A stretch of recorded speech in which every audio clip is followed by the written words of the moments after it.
Right. Uh, Well, people can challenge you or agree challenge with me, you. throw, I didn't bring my flak jacket, but I'm ready. Uh,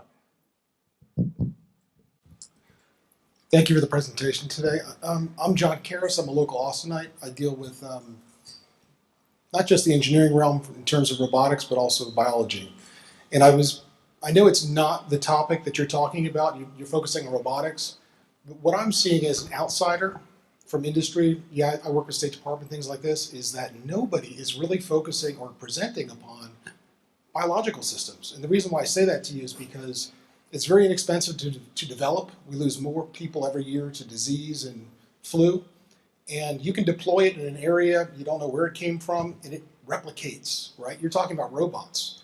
When I look at a drone and I look at a bird, I'm more fascinated by the bird than I am the drone because the bird can replicate. So my question, when you're thinking of telewarfare systems, you're primarily in the physics domain, which is actually a very primitive domain. There's chemical, there's biological, there's three others. But the biological domain, I don't see that being addressed, and that's a big concern because, number one, if I was to attack the US, I'd do it on a biological. It's very easy, spreads, airports, whatever it might be, water systems, and that would disrupt almost like an EMP overnight, right?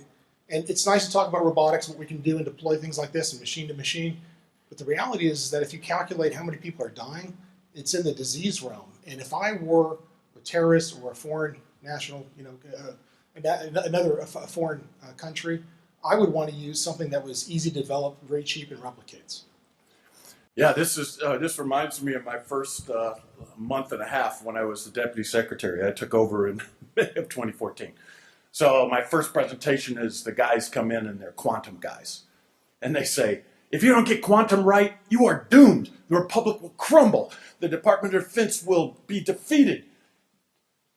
You've got to get it right. So I went home, drank tequila, and said, man, that doesn't sound too good. The next day, the 5G guys come in.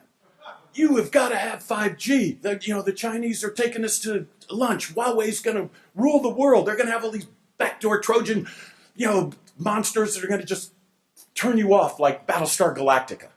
So it was the second night of drinking tequila.